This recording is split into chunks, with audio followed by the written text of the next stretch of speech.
Sabal is my father, and Miss Shirley is my mom. And I was born in Alexandria, Virginia, and I was a participant in Dad. They had just been saved a few months before I was born. So I've never known them not born again. I made the trip to Lakeland and the trip to Bible school and all the stories you hear Apostle talk about. I was there. I don't remember them. I have two sisters and a brother, and we're all pretty close in age, although I am the oldest. I will bear that. I like Dad's terminology. He calls me daughter number 1, which I prefer. But we're pretty close, though. And so we all grew up in the church. I've never known Daddy to do anything but preach. He always worked 2 or 3 jobs and ministered. And that always plays a big portion in who he is. He's such a extremely hard worker. And we worked hard, Saturdays raking and all that. I hated Saturdays for that reason. My mom was always home with us, and she gave us a foundation of security. I never heard my mother complain at all. She did like the dishes cleaned and put up, and after we had supper, she would say, nobody in the kitchen for 30 minutes. Now, as a grandmother and a mother, I get that. But because of that, now, I can't imagine doing that, taking care of vehicles, finances. Daddy and Mother would, we would all eat, and then they would eat, maybe what was left over. If we were, it's just part of the way life was. And drive-thrus were rare, and when they were, we got, a hamburger and a fry, and we always got frustrated with Catherine because she always took so long to eat the fries. My God, just like, so Mark usually got in trouble for eating the fries. But we had great memories growing up. I met Dwayne, my first husband, here in this church, and he was coming as a visitor, and I noticed him right off because he had the most amazing prayer language I ever heard.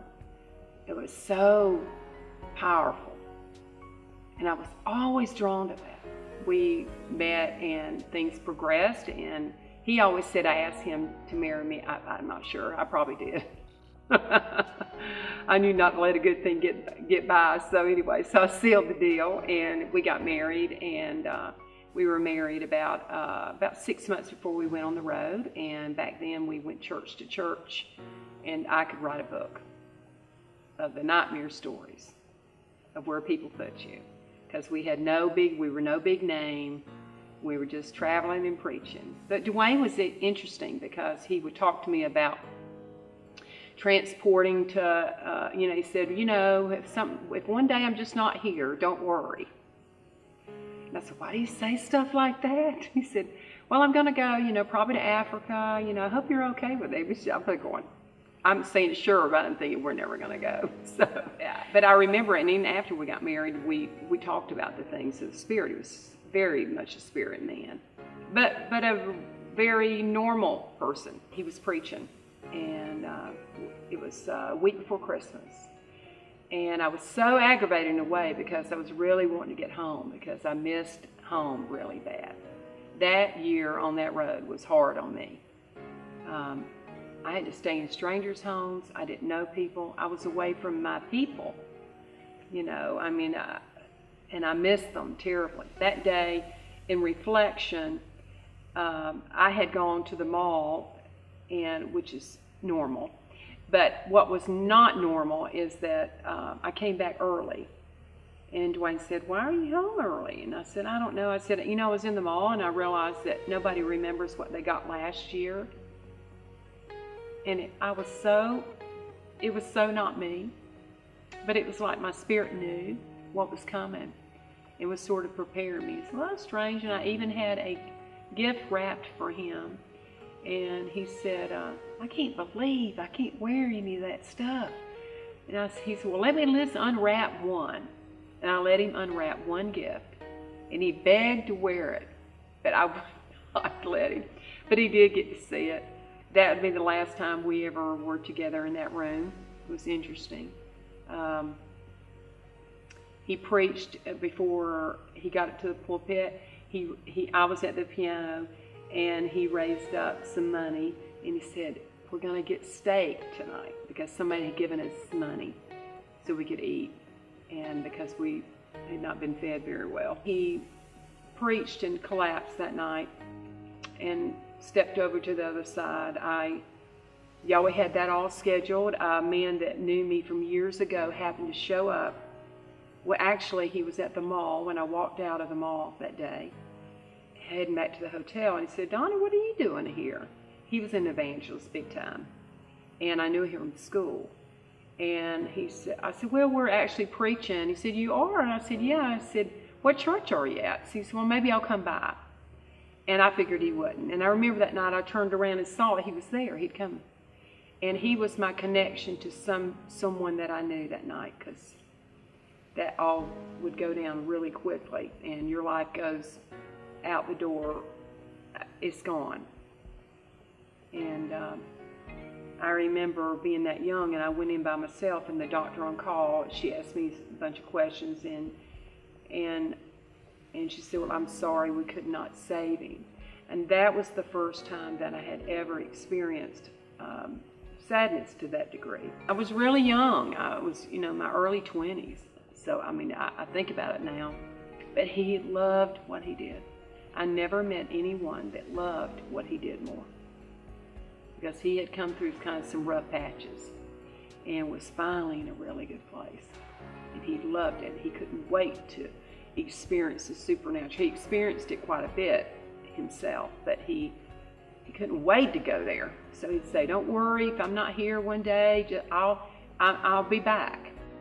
Then a couple years later, I met Tom, and a great man, passionate. I actually ran him down one night to see I never saw anyone take so many notes. That was back in the Jesus Festival days, and everybody took notes galore. And I actually was on the platform and walked down, and he would always leave right before church ended, or right when it did. And so I never could get to meet him. And I was drawn to that. I heard him pray. And I can take you to where we sat, and he was sitting. And I find myself, I walk around, and I tapped him on the shoulder. Mind you, we've not ever met. And I said, "Is anyone sitting there?" He said, "No." So I just scooted right in, sat right down.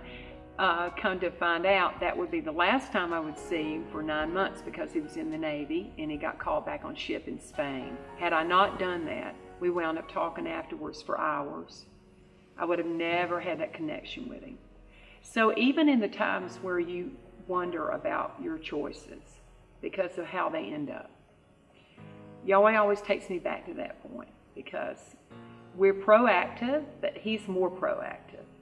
And it was meant that I had that meeting with him that night. Tom and I were married for 33 years, and a great prophet. Struggled a lot, and we had a lot of great years and a lot of really tough years. And it was a Sunday that he stepped over, and our lives were, again, I was shifted again into a different mode, and that was the first time that I had ever, my father, Apostle, was set aside at the moment for dealing with his own physical issues. But at the time, I walk out and I realize that I'm really without my father for the first time. My dad had always been there. When Dwayne died, he flew up, took me back. He was with me all the way through every struggle. And all of a sudden, I don't have him physically there. And I'm leaving him to go deal with what I would eventually find out that Tom had passed away. And I remember walking out of the hospital, and I screamed at the top of my lungs, "What am I going to do? And Daddy, where are you?" And Yahweh reminded me, he's still the ultimate father. And whether you have a natural father that's wonderful or not, he is. And whether they're not there physically, they're still there. And Daddy was praying and interceding for me. And those are things that you can't really, you don't plan on, but in the moment you'll walk in and you'll do what you need to do, and you'll be who you need to be. And obviously there are moments when you're not that strong, but that's why we have one another. When I went back to see him after he passed away, and there's a lot of things before that he knew. I knew he knew something was going wrong, because the day before he died, he said, I'm good in my heart and everything. I wanted you to know that. And I said, well, what does that mean? In my heart, I knew what that meant, but you just don't go there. You're not graced for it, so you don't. But I go back there and see him. And I said, well, looks like I'll have to pray about something else, because you're on the other side now. So I'll figure it out. And that's what I've done. And for 6 years, he's always been gracious to me. And it's brought me back full circle to where I'm able to have fellowship with my Father on a daily basis that's precious. And I love it. And I'm grateful today for it. Extremely grateful. The rock of Panama City. There is no place like it. Oftentimes I come in that back door when nobody's in here. And I remember being married here, walking down that aisle, and I remember being pregnant with babies in this place, and giving birth, and back up into choir the next week. I mean, these are all people I love them. And some of them are still here from those days, but it's the spirit of this place that I love. And because I'm joined here into a man that's really, this place is here because of Apostle Ball, and I'm grateful and very honored, because I didn't choose that. Yahweh did.